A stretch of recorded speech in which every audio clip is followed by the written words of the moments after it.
The Return of Sherlock Holmes by Sir Arthur Conan Doyle.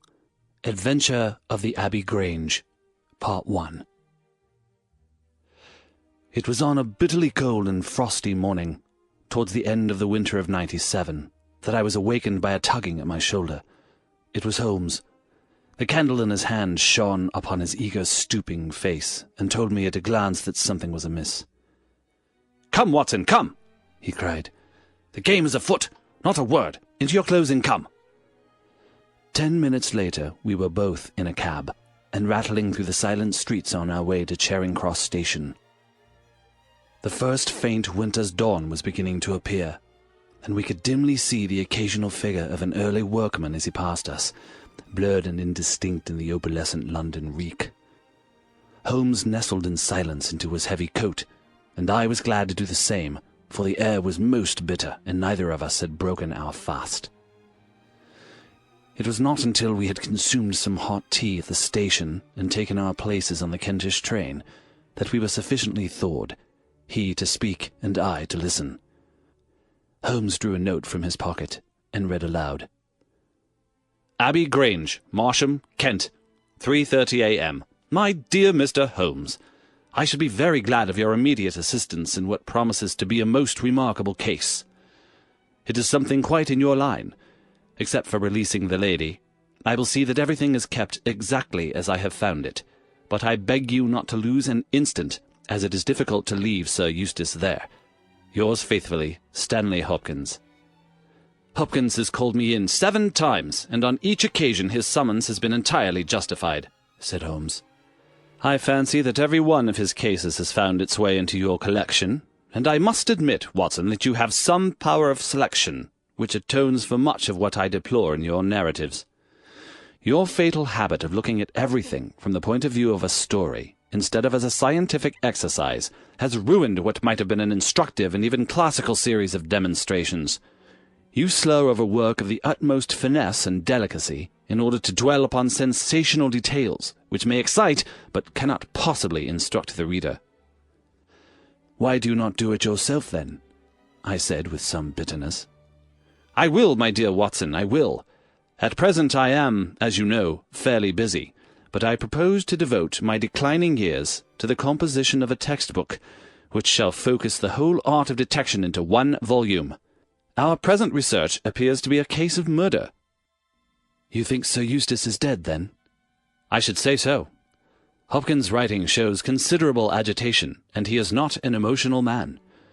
Yes, I gather there has been violence, and that the body is left for our inspection.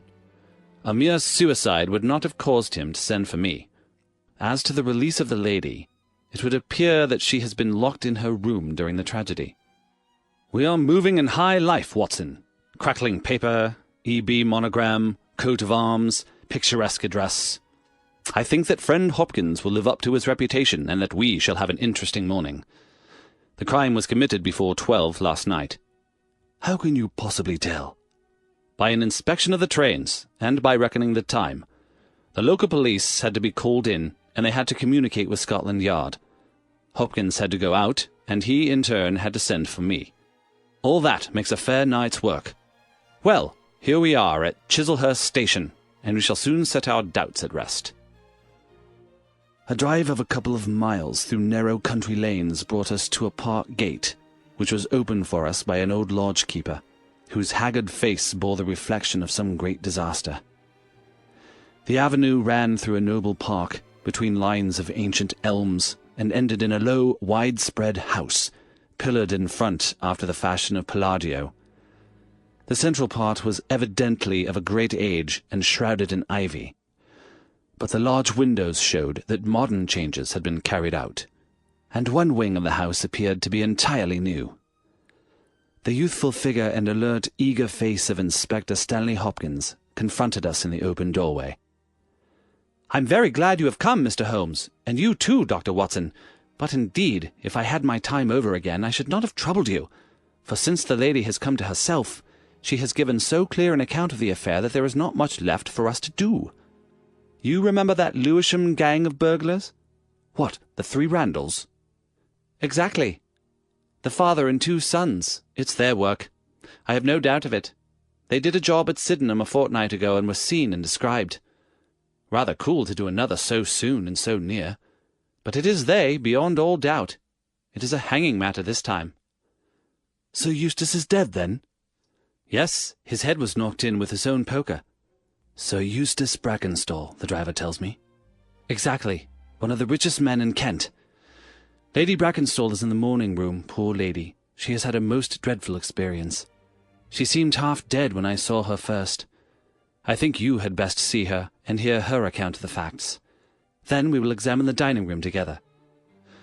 Lady Brackenstall was no ordinary person. Seldom have I seen so graceful a figure, so womanly a presence, and so beautiful a face.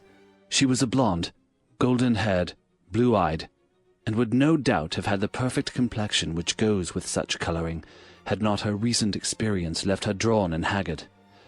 Her sufferings were physical as well as mental, for over one eye rose a hideous plum-coloured swelling, which her maid, a tall, austere woman, was bathing assiduously with vinegar and water. The lady lay back exhausted upon a couch, but her quick, observant gaze, as we entered the room, and the alert expression of her beautiful features, showed that neither her wits nor her courage had been shaken by her terrible experience. She was enveloped in a loose dressing-gown of blue and silver, but a black sequin-covered dinner dress lay upon the couch beside her. "I have told you all that happened, Mr. Hopkins," she said wearily. "Could you not repeat it for me? Well, if you think it necessary, I will tell these gentlemen what occurred. Have they been in the dining-room yet?" "I thought they had better hear it from your ladyship's story first." "I shall be glad when you can arrange matters. It is horrible to me to think of him still lying there." She shuddered and buried her face in her hands.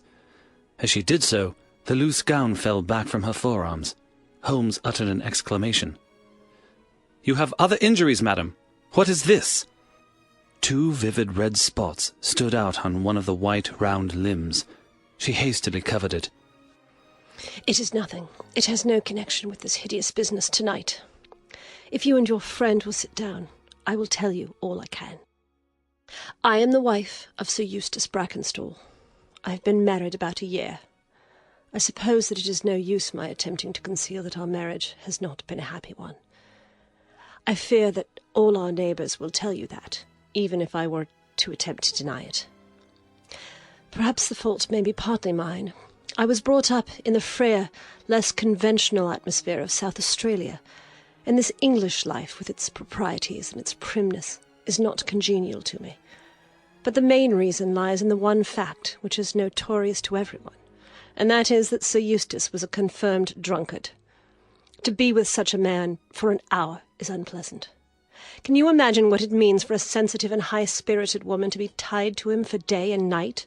It is a sacrilege, a crime, a villainy to hold that such a marriage is binding. I say that these monstrous laws of yours will bring a curse upon the land. God will not let such wickedness endure." For an instant she sat up, her cheeks flushed, and her eyes blazing from under the terrible mark upon her brow. Then the strong, soothing hand of the austere maid drew her head down and onto the cushion, and the wild anger died away into a passionate sobbing. At last she continued, "I will tell you about last night. You are aware, perhaps, that in this house all the servants sleep in the modern wing. This central block is made up of the dwelling rooms, with the kitchen behind and our bedroom above. My maid, Teresa, sleeps above my room. There is no one else, and no sound could alarm those who are in the farther wing.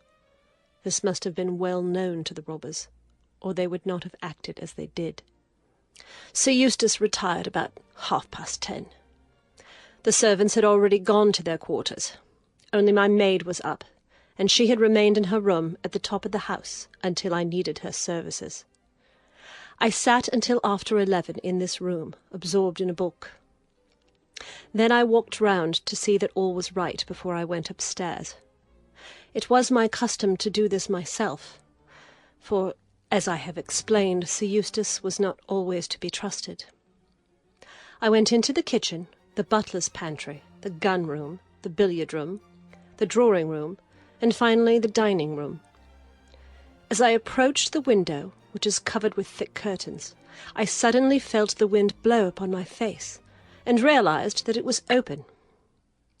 I flung the curtain aside and found myself face to face with a broad-shouldered elderly man who had just stepped into the room. The window is a long French one, which rarely forms a door leading to the lawn. I held my bedroom candle lit in my hand, and by its light, behind the first man, I saw two others who were in the act of entering. I stepped back, but the fellow was on me in an instant. He caught me first by the wrist and then by the throat. I opened my mouth to scream, but he struck me a savage blow with his fist over the eye and felled me to the ground. I must have been unconscious for a few minutes, for when I came to myself I found that they had torn down the bell rope and had secured me tightly to the oaken chair which stands at the head of the dining table. I was so firmly bound that I could not move, and a handkerchief round my mouth prevented me from uttering a sound. It was at this instant that my unfortunate husband entered the room. He had evidently heard some suspicious sounds, and he came prepared for such a scene as he found. He was dressed in nightshirt and trousers, with his favourite blackthorn cudgel in his hand. He rushed at the burglars, but another, it was an elderly man, stooped, picked the poker out of the grate, and struck him a horrible blow as he passed. He fell with a groan, and never moved again. I fainted once more, but again it could only have been for a very few minutes, during which I was insensible. When I opened my eyes I found that they had collected the silver from the sideboard, and they had drawn a bottle of wine which stood there. Each of them had a glass in his hand. I have already told you, have I not, that one was elderly, with a beard, and the others young, hairless lads. They might have been a father with his two sons. They talked together in whispers. Then they came over and made sure that I was securely bound. Finally they withdrew, closing the window after them. It was quite a quarter of an hour before I got my mouth free. When I did so, my screams brought the maid to my assistance. The other servants were soon alarmed, and we sent for the local police, who instantly communicated with London. That is really all I can tell you, gentlemen, and I trust that it will not be necessary for me to go over so painful a story again. "Any questions, Mr. Holmes?" asked Hopkins. "I will not impose further tax upon Lady Brackenstall's patience and time," said Holmes. "Before I go into the dining-room, I should like to hear your experience." He looked at the maid. "I saw the men before ever they came into the house," said she. "As I sat by my bedroom window I saw 3 men in the moonlight, down by the lodge gate yonder, but I thought nothing of it at the time. It was more than an hour after that I heard my mistress scream, and down I ran to find her, poor lamb, just as she says, and him on the floor, with his blood and brains over the room. It was enough to drive a woman out of her wits, tied there, and her very dress spotted with him. But she never wanted courage, did Miss Mary Fraser of Adelaide, and Lady Brackenstall of Abbey Grange hasn't learnt new ways. You've questioned her long enough, you gentlemen. Now she is coming to her own room, just with her old Teresa, to get the rest that she badly needs." With a motherly tenderness, the gaunt woman put her arm around her mistress and led her from the room. "She has been with her all her life," said Hopkins. "Nursed her as a baby and came with her to England when they first left Australia 18 months ago. Teresa Wright is her name, and the kind of maid you don't pick up nowadays. This way, Mr. Holmes, if you please." The keen interest had passed out of Holmes' expressive face, and I knew that with the mystery all the charm of the case had departed. There still remained an arrest to be effected, but what were these commonplace rogues that he should soil his hands with them? An abstruse and learned specialist who finds that he has been called in for a case of measles would experience something of the annoyance which I read in my friend's eyes. Yet the scene in the dining-room of the Abbey Grange was sufficiently strange to arrest his attention and to recall his waning interest. It was a very large and high chamber, with carved oak ceiling, oaken panelling, and a fine array of deer's heads and ancient weapons around the walls. At the further end from the door was the high French window of which we had heard. 3 smaller windows on the right-hand side filled the apartment with cold winter sunshine. On the left was a large, deep fireplace with a massive overhanging oak mantelpiece. Beside the fireplace was a heavy oaken chair with arms and crossbars at the bottom. In and out through the open woodwork was woven a crimson cord, which was secured at each side to the crosspiece below.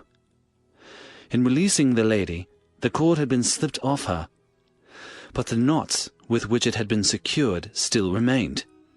These details only struck our attention afterwards, for our thoughts were entirely absorbed by the terrible object which lay upon the tiger-skin hearthrug in front of the fire. It was the body of a tall, well-made man, about 40 years of age. He lay upon his back, his face upturned, with his white teeth grinning through his short black beard. His 2 clenched hands were raised above his head, and a heavy blackthorn stick lay across them. His dark, heavy, aquiline features were convulsed into a spasm of vindictive hatred, which had set his dead face in a terribly fiendish expression. He had evidently been in his bed when the alarm had broken out, for he wore a foppish, embroidered nightshirt, and his bare feet projected from his trousers. His head was horribly injured, and the whole room bore witness to the savage ferocity of the blow which had struck him down. Beside him lay the heavy poker, bent into a curve by the concussion. Holmes examined both it and the indescribable wreck which it had wrought. "He must be a powerful man, this elder Randall," he remarked. "Yes," said Hopkins. "I have some record of the fellow, and he is a rough customer." "You should have no difficulty in getting him." "Not the slightest.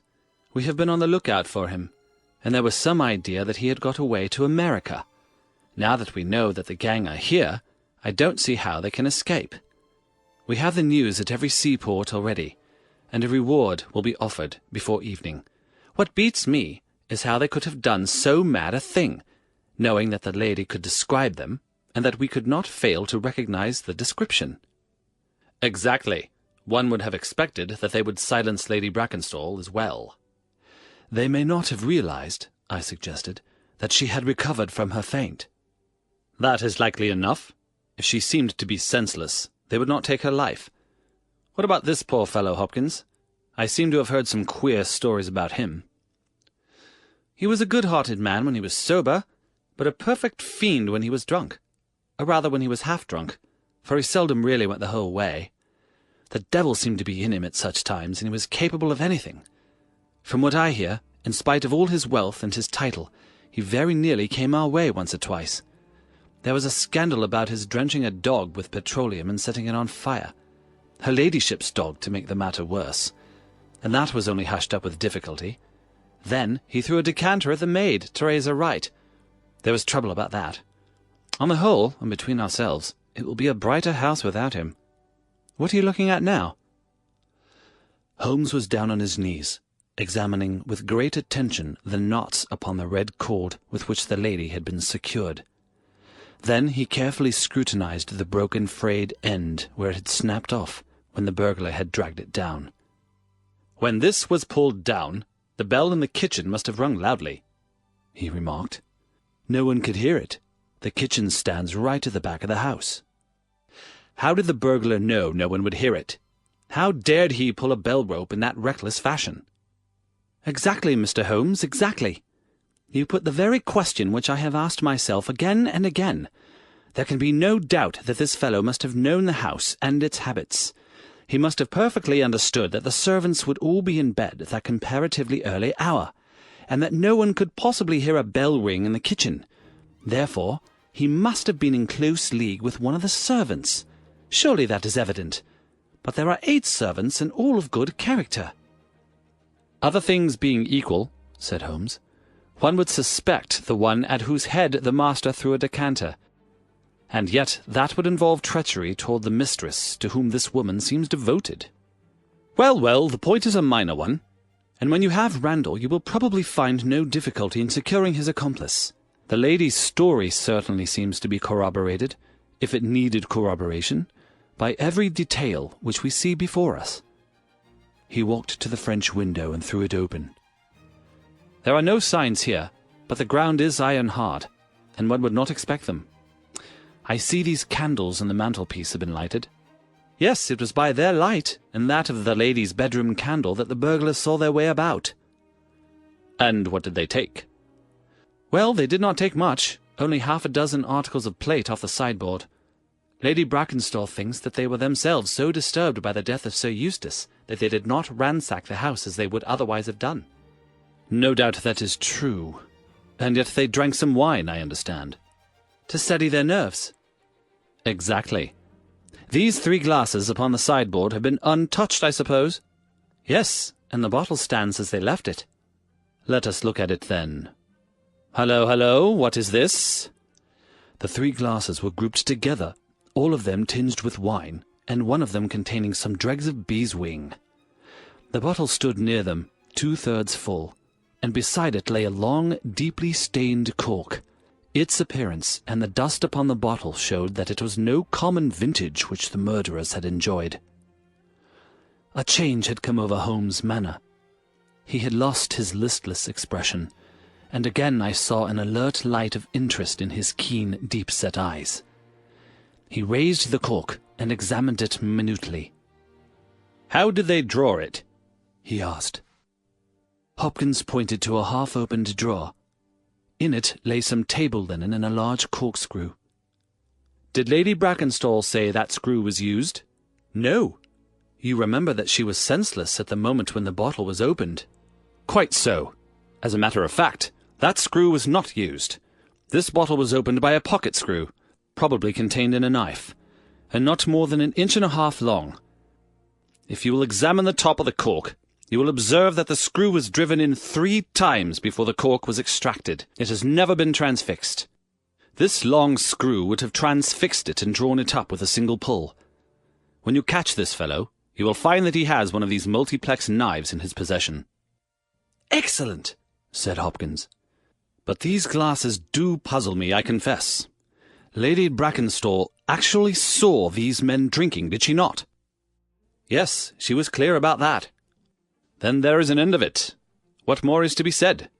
And yet you must admit that the 3 glasses are very remarkable, Hopkins." "What? You see nothing remarkable? Well, well, let it pass.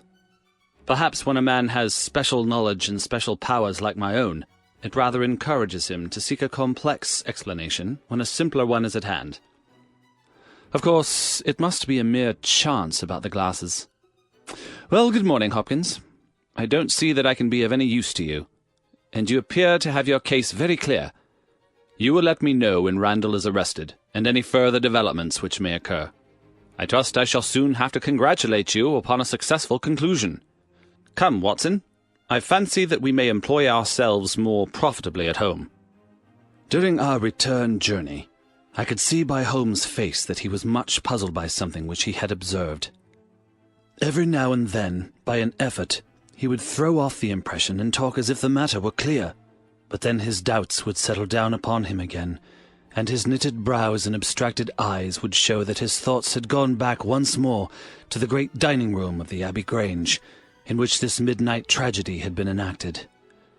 At last, by a sudden impulse, just as our train was calling out of a suburban station, he sprang on to a platform and pulled me out after him.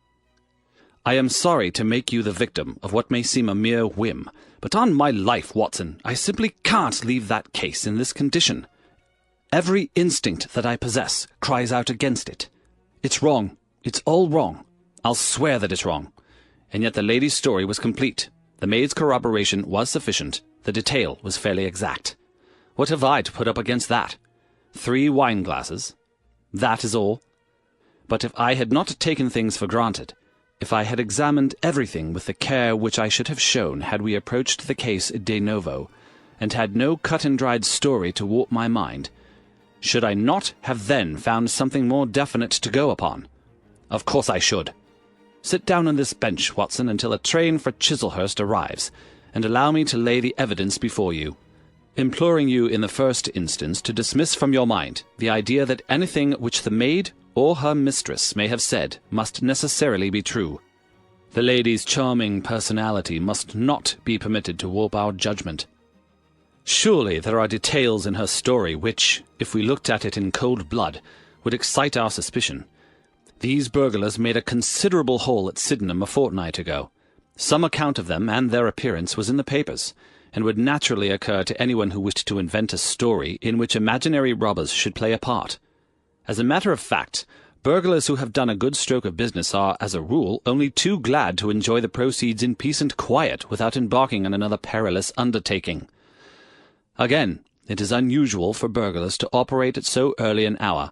It is unusual for burglars to strike a lady to prevent her screaming, since one would imagine that was the sure way to make her scream. It is unusual for them to commit murder when their numbers are sufficient to overpower one man. It is unusual for them to be content with a limited plunder when there was much more within their reach. And finally, I should say, that it is very unusual for such men to leave a bottle half empty. How do all these unusuals strike you, Watson? Their cumulative effect is certainly considerable, and yet each of them is quite possible in itself. The most unusual thing of all, as it seems to me, is that the lady should be tied to the chair. Well, I am not so clear about that, Watson, for it is evident that they must either kill her, or else secure her in such a way that she could not give immediate notice of their escape. But at any rate, I have shown, have I not, that there is a certain element of improbability about the lady's story. And now, on top of this, comes the incident of the wine-glasses. What about the wine-glasses? Can you see them clearly in your mind's eye? I see them clearly. We are told that 3 men drank from them. Does that strike you as likely? Why not? There was wine in each glass. Exactly, but there was beeswing only in one glass. You must have noticed that fact. What does that suggest to your mind? The last glass filled would be most likely to contain beeswing. Not at all. The bottle was full of it, and it is inconceivable that the first 2 glasses were clear and the third heavily charged with it. There are 2 possible explanations, and only 2. One is that after the second glass was filled, the bottle was violently agitated, and so the third glass received the beeswing. That does not appear probable. No, I am sure that I am right. What then do you suppose? That only 2 glasses were used, and that the dregs of both were poured into a third glass, so as to give the false impression that 3 people had been there. In that way, all the beeswing would be in the last glass, would it not? Yes, I am convinced that this is so. But if I have hit upon the true explanation of this one small phenomenon, then in an instant this case rises from the commonplace to the exceedingly remarkable. For it can only mean that Lady Brackenstall and her maid have deliberately lied to us, and that not one word of their story is to be believed, that they have some very strong reason for covering the real criminal, and that we must construct our case for ourselves without any help from them. That is the mission which now lies before us, and here, Watson, is the Sydenham train. End of the Adventure of the Abbey Grange, Part 1. The Return of Sherlock Holmes, by Sir Arthur Conan Doyle. Adventure of the Abbey Grange, Part 2. The household at the Abbey Grange were much surprised at our return, but Sherlock Holmes, finding that Stanley Hopkins had gone off to report to headquarters, took possession of the dining room, locked the door upon the inside, and devoted himself for 2 hours to one of those minute and laborious investigations which form the solid basis on which his brilliant edifices of deduction were reared. Seated in a corner, like an interested student who observes the demonstration of his professor, I followed every step of that remarkable research. The window, the curtains, the carpet, the chair, the rope, each in turn was minutely examined and duly pondered. The body of the unfortunate baronet had been removed, and all else remained as we had seen it in the morning. Finally, to my astonishment, Holmes climbed up onto the massive mantelpiece. Far above his head hung the few inches of red cord which was still attached to the wire. For a long time he gazed upward at it, and then, in an attempt to get nearer to it, he rested his knee upon a wooden bracket on the wall. This brought his hand within a few inches of the broken end of the rope. But it was not this so much as the bracket itself which seemed to engage his attention. Finally, he sprang down with an ejaculation of satisfaction. "It's all right, Watson," said he. "We have got our case, one of the most remarkable in our collection. But dear me, how slow-witted I have been, and how nearly I have committed the blunder of my lifetime. Now, I think that with a few missing links, my chain is almost complete." "You have got your men?" "Man, Watson, man. Only one, but a very formidable person, strong as a lion. Witness the blow that bent that poker. 6'3" in height, active as a squirrel, dexterous with his fingers. Finally, remarkably quick-witted, for this whole ingenious story is of his concoction. Yes, Watson, we have come upon the handiwork of a very remarkable individual. And yet, in that bell-rope, he has given us a clue which should not have left us a doubt." "Where was the clue?" "Well, if you were to pull down a bell-rope, Watson, where would you expect it to break? Surely at the spot where it is attached to the wire. Why should it break 3 inches from the top, as this one has done?" "Because it is frayed there." "Exactly. This end, which we can examine, is frayed. He was cunning enough to do that with his knife. But the other end is not frayed. You could not observe that from here, but if you were on the mantelpiece you would see that it is cut clean off without any mark of fraying whatever. You can reconstruct what occurred. The man needed the rope. He would not tear it down for fear of giving the alarm by ringing the bell. What did he do? He sprang up on the mantelpiece, could not quite reach it, put his knee on the bracket, you will see the impression in the dust, and so got his knife to bear upon the cord. I could not reach the place by at least 3 inches. From what I infer, he is at least 3 inches a bigger man than I. Look at that mark upon the seat of the oaken chair. What is it? Blood. Undoubtedly it is blood. This alone puts the lady's story out of court. If she was seated on the chair when the crime was done, how comes that mark? No, she was placed in the chair after the death of her husband. I'll wager that the black dress shows a corresponding mark to this. We have not yet met our Waterloo, Watson, but this is our Marengo, for it begins in defeat and ends in victory. I should like now to have a few words with the nurse, Teresa.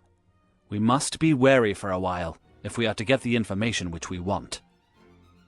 She was an interesting person, this stern Australian nurse.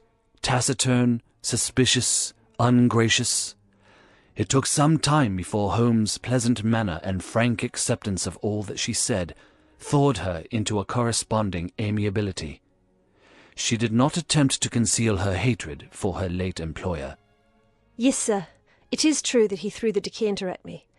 I heard him call my mistress a name, and I told him he would not dare to speak so if her brother had been there. Then it was that he threw it at me. He might have thrown a dozen if he had but left my bonny bird alone. He was forever ill-treating her, and she too proud to complain.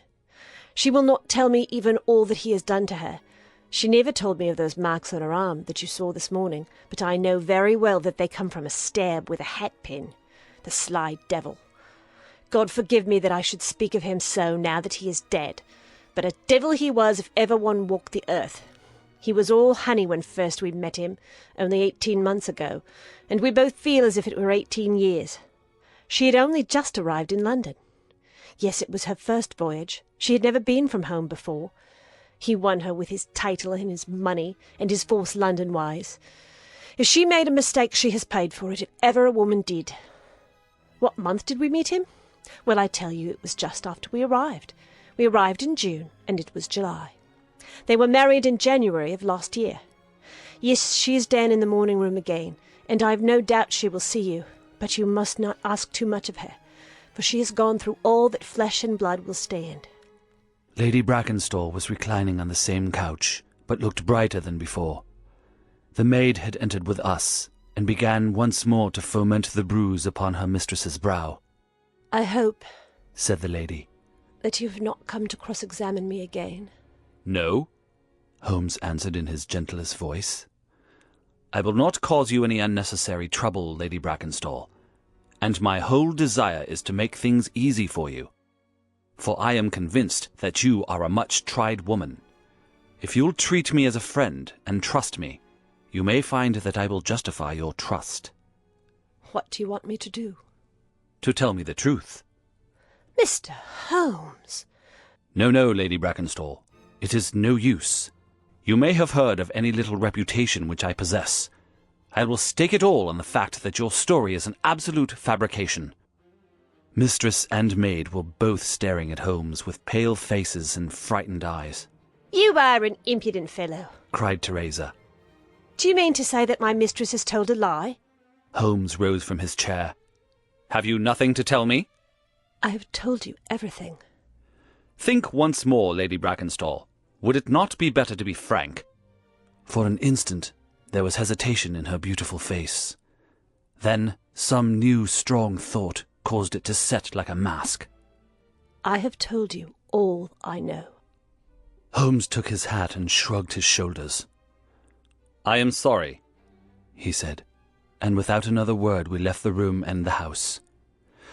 There was a pond in the park, and to this my friend led the way. It was frozen over, but a single hole was left for the convenience of a solitary swan. Holmes gazed at it, and then passed on to the lodge gate. There he scribbled a short note for Stanley Hopkins, and left it with the lodge-keeper.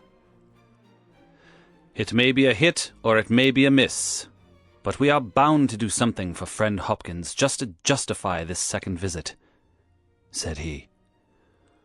I will not quite take him into my confidence yet. I think our next scene of operations must be the shipping office of the Adelaide-Southampton line, which stands at the end of the Pall Mall, if I remember right. There is a second line of steamers which connect South Australia with England, but we will draw a larger cover first.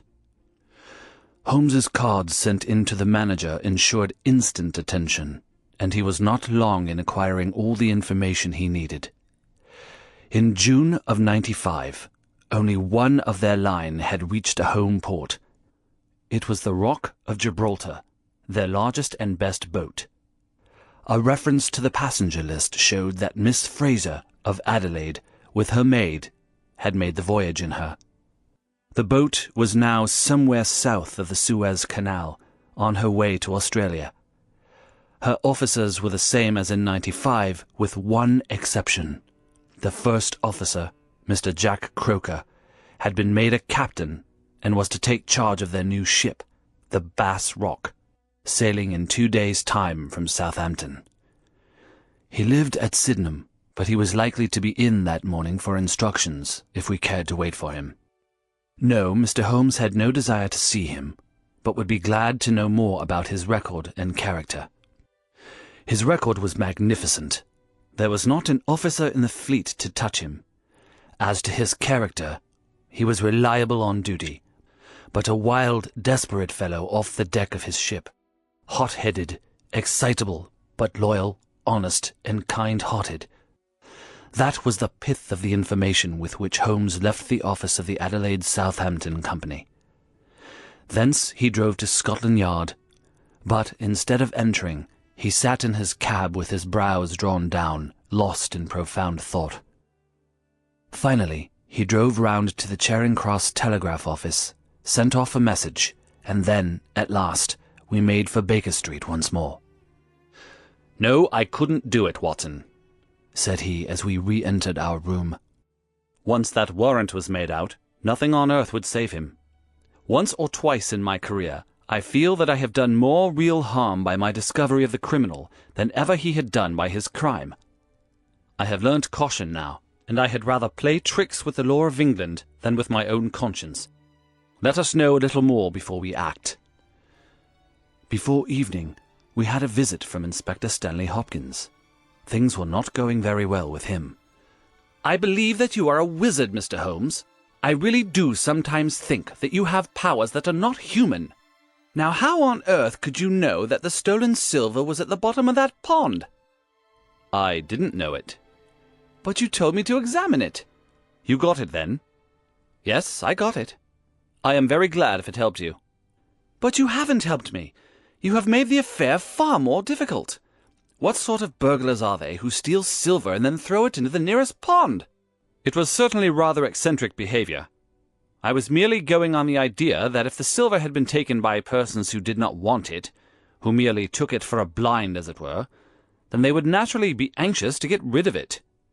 But why should such an idea cross your mind?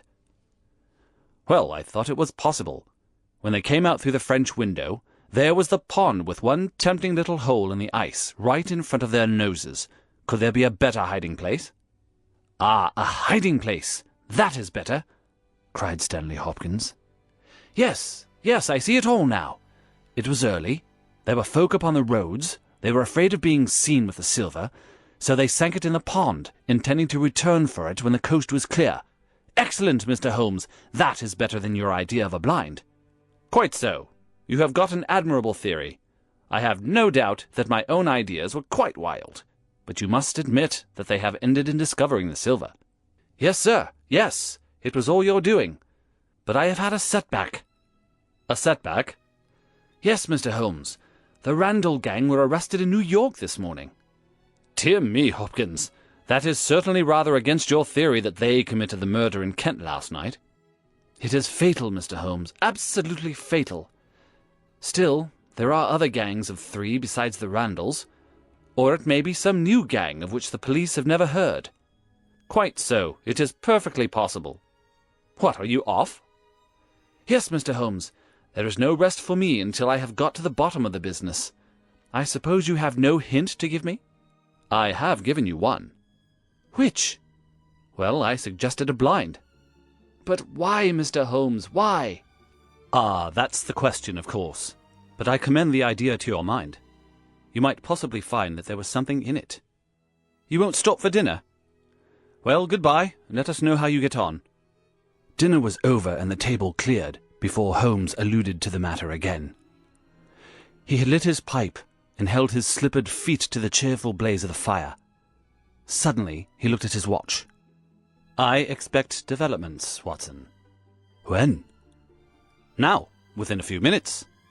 I dare say you thought I acted rather badly to Stanley Hopkins just now. I trust your judgment. A very sensible reply, Watson. You must look at it this way. What I know is unofficial. What he knows is official. I have the right to private judgment, but he has none. He must disclose all, or he is a traitor to his service. In a doubtful case, I would not put him in so painful a position, and so I reserve my information until my own mind is clear upon the matter. But when will that be? The time has come. You will now be present at the last scene of a remarkable little drama. There was a sound upon the stairs, and our door was opened to admit as fine a specimen of manhood as ever passed through it. He was a very tall young man, golden moustached, blue-eyed, with a skin which had been burned by tropical suns, and a springy step which showed that the huge frame was as active as it was strong. He closed the door behind him, and then he stood with clenched hands and heaving breast, choking down some overmastering emotion. "Sit down, Captain Croker. You got my telegram?" Our visitor sank into an armchair and looked from one to the other of us with questioning eyes. "I got your telegram, and I came at the hour you said. I heard that you had been down to the office. There was no getting away from you. Let's hear the worst. What are you going to do with me? Arrest me? Speak out, man! You can't sit there and play with me like a cat with a mouse." "Give him a cigar," said Holmes. "Bite on that, Captain Croker, and don't let your nerves run away with you. I should not sit here smoking with you if I thought that you were a common criminal. You may be sure of that. Be frank with me, and we may do some good. Play tricks with me, and I'll crush you." "What do you wish me to do?"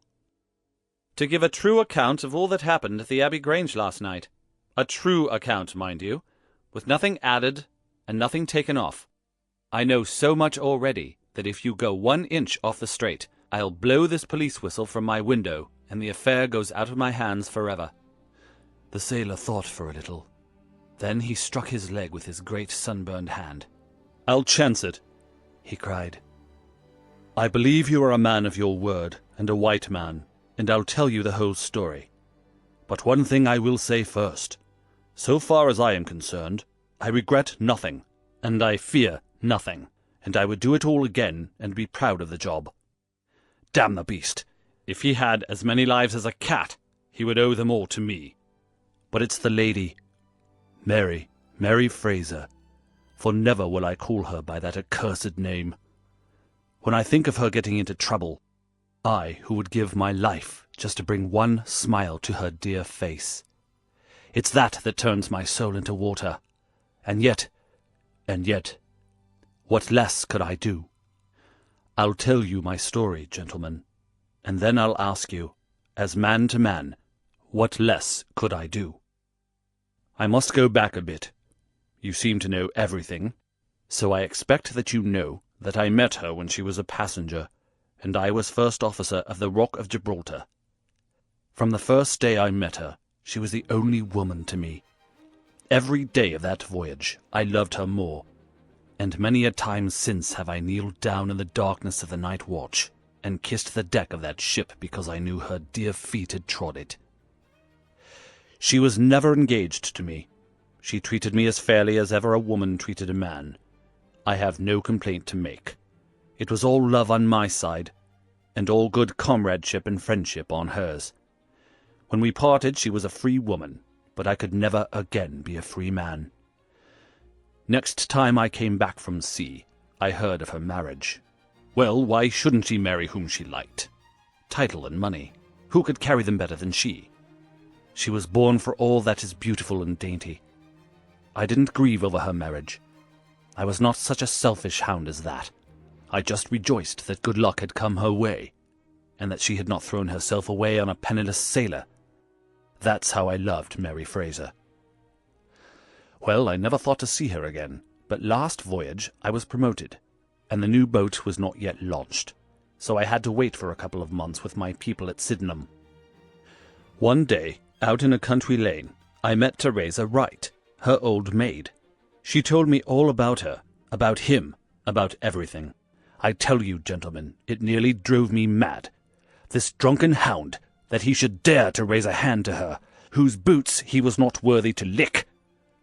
I met Teresa again. Then I met Mary herself, and met her again. Then she would meet me no more. But the other day I had a notice that I was to start on my voyage within a week, and I determined that I would see her once before I left. Teresa was always my friend, for she loved Mary and hated this villain almost as much as I did. From her I learned the ways of the house. Mary used to sit up reading in her own little room downstairs. I crept round there last night, and scratched at the window. At first she would not open to me, but in her heart I know that now she loves me, and she could not leave me in that frosty night. She whispered to me to come round to the big front window, and I found it open before me so as to let me into the dining room. Again I heard from her own lips things that made my blood boil, and again I cursed this brute who mishandled the woman I loved. Well, gentlemen, I was standing with her just inside the window, in all innocence, as God is my judge, when he rushed like a madman into the room, called her the vilest name a man could use to a woman, and welted her across the face with the stick he had in his hand. I had sprung for the poker, and it was a fair fight between us. See here, on my arm, where his first blow fell. Then it was my turn, and I went through him as if he had been a rotten pumpkin. Do you think that I was sorry? Not I. It was his life or mine. But far more than that, it was his life or hers. For how could I leave her in the power of this madman? That was how I killed him. Was I wrong? Well then, what would either of you gentlemen have done if you had been in my position? She had screamed when he struck her, and that brought old Teresa down from the room above. There was a bottle of wine on the sideboard, and I opened it and poured a little between Mary's lips, for she was half dead with shock. Then I took a drop myself.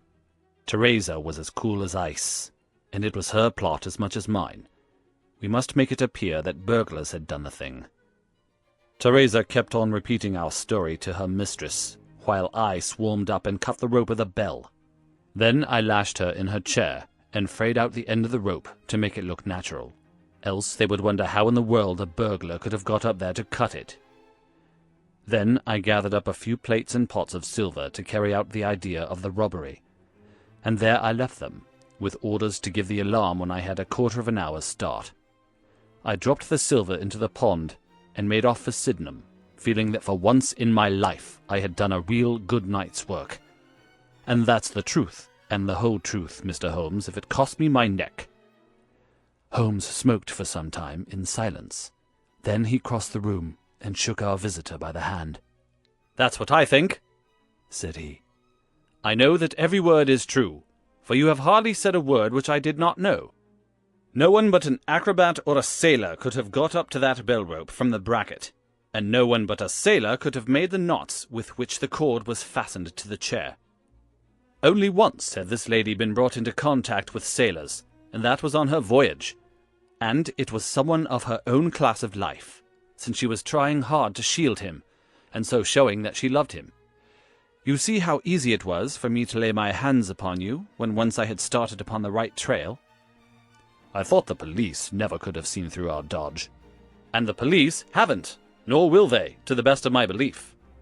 Now look here, Captain Croker, this is a very serious matter, though I am willing to admit that you acted under the most extreme provocation to which any man could be subjected. I am not sure that in defense of your own life your action will not be pronounced legitimate. However, that is for a British jury to decide.